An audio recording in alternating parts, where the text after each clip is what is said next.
नमस्कार दोस्तों, एक बार फिर से आप लोगों का रेडियन गुरुकुल के डेली करंट अफेयर सेशन में स्वागत है। दोस्तों, आज के सेशन में हम लोग बात करने वाले हैं 22 जनवरी की उन सभी इंपॉर्टेंट घटनाओं की जो आपके आने वाले एग्जाम के लिए बहुत ज्यादा इंपॉर्टेंट होने वाले हैं। तो जो भी दोस्त चैनल पर नए हैं वे चैनल को सब्सक्राइब कर लेंगे ताकि उनको लगातार इस तरह के और भी वीडियोज मिलते रहे। दोस्तों, आज के सेशन की जो सबसे बड़ी न्यूज है कि रिसेंटली भारत सरकार ने कॉफी से रिलेटेड अपने जो प्रोडक्शन या फिर एक्सपोर्ट है उसके डेटा यहाँ पे सेंड किए हैं। दोस्तों, तो ये जो डेटा आए हुए हैं उन्हीं डेटा पर आज का पहला क्वेश्चन हम लोग कवर करेंगे और ये बहुत इंपॉर्टेंट डेटा है, आने वाले एग्जाम में 100% आपसे पूछा जाएगा। दोस्तों, तो चलिए आज के सेशन को शुरू करते हैं और आज के सेशन का पहला और most important question, which country has become the world 7th largest coffee producer, यानी कि दुनिया का कौन सा देश इस समय बन गया है विश्व में 7वां सबसे बड़ा कॉफी उत्पादक देश। दोस्तों, तो हम लोग बात कर रहे हैं भारत की। भारत अब जो भारत सरकार का ये डेटा आया है उसके अनुसार अब बन गया है विश्व का 7वां सबसे बड़ा कॉफी उत्पादक देश। तो अगर हम यहाँ पे बात करें कि दुनिया में सबसे ज्यादा कॉफी का उत्पादक करने वाला जो देश है वो है कौन सा, तो बिल्कुल लार्जेस्ट कंट्री है दोस्तों ब्राजील। और ब्राजील में तो कॉफी के इतने बड़े बड़े जो बागान होते हैं, गार्डन्स होते हैं, उनको वहां की लोकल भाषा में फजेंडा कहा जाता है।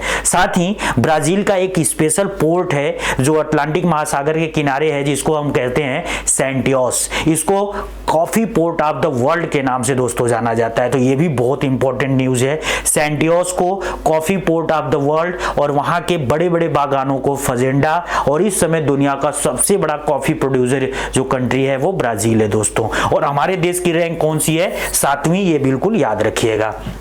अब देखिए, इसके साथ ही भारत सरकार ने कहा कि इस समय भारत का जो सबसे टॉप प्रोड्यूसर स्टेट है जो कॉफी प्रोडक्शन का, वो कर्नाटका है। तो कर्नाटका हमेशा से इंडिया में कॉफी प्रोडक्शन का मोनोपोली धारण करता रहा है, या कह लो कि उसकी पूरी की पूरी मोनोपोली है। इसके अलावा केरला और तमिलनाडु जो दूसरे और तीसरे नंबर पे बनने वाले स्टेट है कॉफी प्रोडक्शन में। दोस्तों, अगर कॉफी के ओरिजिन की बात करें तो भारत में पहली बार 1610 के आसपास एक बाबा बुदन नाम के संत थे जो इस कॉफी को कर्नाटक में पहली बार लाए थे, और तब से कर्नाटक और उसके आसपास के क्षेत्रों में, स्पेशली उन्हीं के नाम पर एक पहाड़ है वहां पर कर्नाटका में जिसको बाबा बुदन हिल्स बोलते हैं, तो उसी पहाड़ के आसपास वाले क्षेत्रों में कॉफी का बहुत तगड़े से प्रोडक्शन होता है। दोस्तों, अगर भारत के यहाँ पे एक और डेटा की बात करें कि भारत में कॉफी का जो एक्सपोर्ट है यानी कि निर्यात है, तो देखिए दोस्तों 2020 और 21 के फाइनेंशियल ईयर में भारत का जो कॉफी एक्सपोर्ट था वो $719 मिलियन का था, और ये अब बढ़कर जो हमारा रिसेंटली 2023 और 24 वाला फाइनेंशियल ईयर गुजरा है उसमें हम लोग $1.29 बिलियन का एक्सपोर्ट किए हैं। तो कहीं ना कहीं कॉफी को बेचकर जो भारत पैसा कमा रहा है उसके मामले में पिछले 2-3 सालों में ही भारत ने डबल जो है कि अचीवमेंट हासिल की है, यानी कि सीधे सीधे कॉफी के एक्सपोर्ट को दुगुना कर दिया है। अब भारत सबसे ज्यादा कॉफी अपने यहाँ के किन देशों को बेचता है, तो इसमें आप देख लो इटली है, साथ ही बेल्जियम और रसिया, ये 3 बड़े कंट्रीज हैं जो भारत के कॉफी की बहुत ज्यादा डिमांड करते हैं। भारत के कॉफी की जो वैरायटी है उसमें 2 वैरायटी बड़ी फेमस होती है, एक अरेबिका और एक रोबेस्टा। दोस्तों, और अभी मैंने बताया कि कर्नाटका का ये जो बाबा बुदन हिल्स है वो इंडिया में कॉफी प्रोडक्शन के लिए बड़ा ही फेमस प्लेस है। साथ ही आंध्र प्रदेश में एक अराकू वैली है। दोस्तों, ये भी आपसे एसएससी पूछ सकती है, अराकू वैली या अराकू घाटी कहां पर है, तो ये आंध्र प्रदेश में है, और ये भी कॉफी के प्रोडक्शन के लिए जानी जाती है। दोस्तों, इसके बाद दोस्तों आज के सेशन का एक और मोस्ट इंपोर्टेंट क्वेश्चन देखते हैं, which ministry is set to celebrate the 10th anniversary of Beti Bachao Beti Padhao scheme on January 22, 2025। तो देखिए 22 जनवरी 2025 को भारत का कौन सा मंत्रालय भारत की एक बहुत ही बड़ी योजना जिसको बेटी बचाओ बेटी पढ़ाओ के नाम से जाना जाता है कि 10वीं वर्षगांठ मनाने की पूरी तैयारी कर रहा है। दोस्तों, तो उस मिनिस्ट्री का नाम है ministry of women and child development.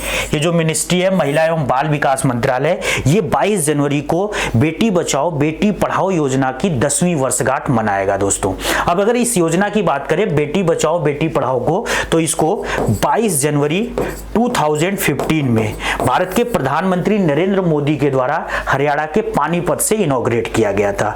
इस स्कीम का मेन टारगेट क्या होता है दोस्तों, कि बालिकाओं यानी जो लड़कियां हैं उनकी सुरक्षा, उनकी शिक्षा, साथ ही उनके एम्पावरमेंट के लिए भारत सरकार लगातार प्रयास करती रहेगी। और जैसा कि इस योजना ने पिछले 10 वर्षों में दिखाया भी कि इन्होंने बालिकाओं को लेकर या फिर लड़कियों को लेकर कितने बड़े बड़े माइलस्टोन हासिल किए दोस्तों।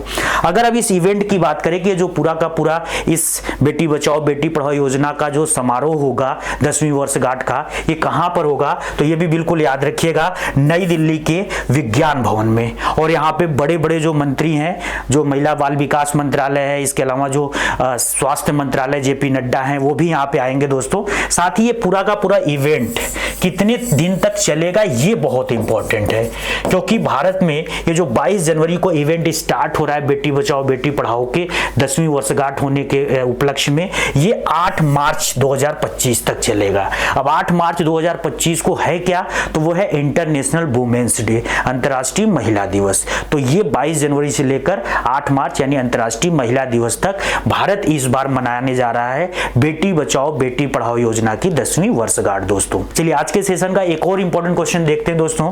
Which ministry is organising national conference of DMs on PM Janman. बड़ी बेहतरीन योजना है पीएम जन मन, उस पर नेशनल कॉन्फ्रेंस यानी कि राष्ट्रीय कॉन्फ्रेंस ऑफ डीएम्स, जितने डिस्ट्रिक्ट मजिस्ट्रेट हैं, जो जिलाधिकारी हैं, उनका एक राष्ट्रीय कॉन्फ्रेंस आयोजित हो रहा है इस योजना के लिए 21 जनवरी 2025 को। ये भारत मंडपम के नई दिल्ली में हो रहा है। तो अब आपसे पूछा जाएगा एग्जाम में क्वेश्चन कि कौन सा मंत्रालय इसको कर रहा है। तो देखो दोस्तों, ये एक्चुअल में ट्राइब से रिलेटेड एक स्कीम है, तो जाहिर सी बात है कि यहाँ पे जो मिनिस्ट्री ऑफ ट्राइबल अफेयर्स या फिर जनजाति मामलों का मंत्रालय है, वही इसको क्या करेगा, ऑर्गेनाइज करेगा।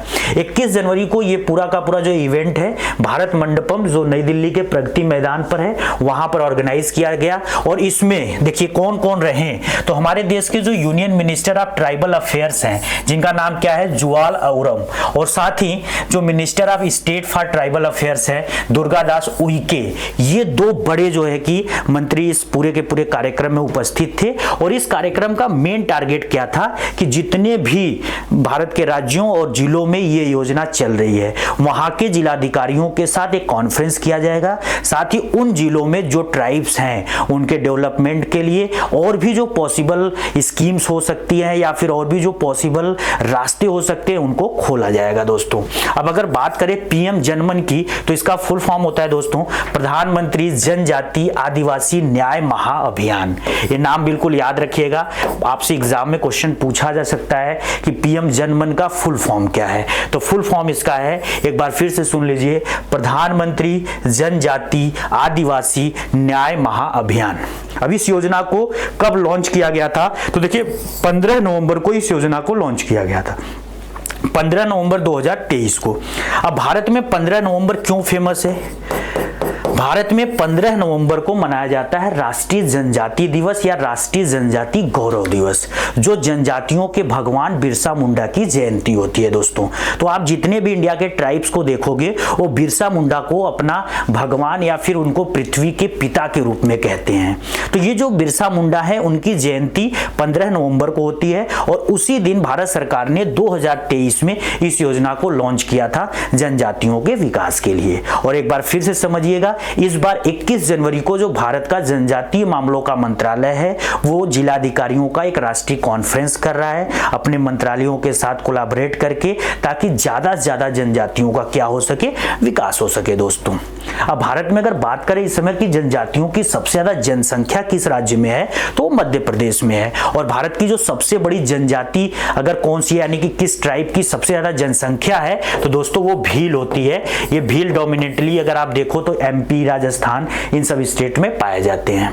चलिए इसके बाद आज के सेशन का बिल्कुल लास्ट क्वेश्चन देखते हैं। Which country has completed the Tian Shan Shengli tunnel, the world's longest expressway tunnel at 22.13 kilometres in January 2025। तो देखिए किस देश ने विश्व का सबसे लंबा एक्सप्रेसवे सुरंग, जिसकी लंबाई कितनी है 22.13 किलोमीटर, का उद्घाटन किया है, तो उस देश का नाम है चाइना।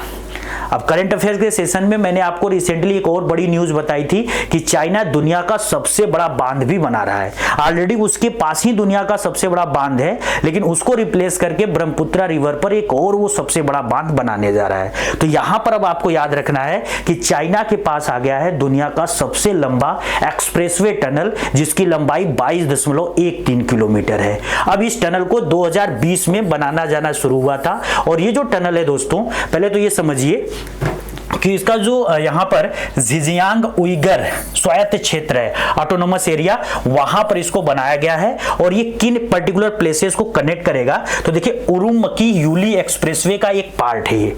चाइना एक एक्सप्रेसवे बनाया है जिसका नाम क्या है, उरुमकी यूली एक्सप्रेसवे। अब इसका जो उत्तर में, यानी कि जहां पर ये जहां से टनल स्टार्ट हो रहा है, तो नॉर्थ में जो प्लेस है उसका नाम क्या है, उरुमकी, ठीक है। और दक्षिण में जो प्लेस है उसका नाम है यूली। तो एक तरीके से ये पूरा का पूरा जो एक्सप्रेसवे है उरुमुकी यूली, उन दोनों को इस एक्सप्रेसवे टनल के माध्यम से क्या किया जाएगा, कनेक्ट किया जाएगा। दोस्तों आज के सेशन में बस इतना ही। दोस्तों आज के सेशन की पूरी पीडीएफ आपको रेडियन गुरुकुल के टेलीग्राम चैनल से मिल जाएगी, जाकर वहां से डाउनलोड कर लीजिएगा। वीडियोस डेली करंट अफेयर्स के अगर अच्छे लग रहे हैं तो इनको लाइक करिए, कमेंट करिए और ज्यादा से ज्यादा अपने दोस्तों के साथ शेयर करिए। और सबसे इंपॉर्टेंट चीज दोस्तों, अगर चैनल पर नए हैं तो चैनल को सब्सक्राइब कर लीजिए। जय हिंद दोस्तों।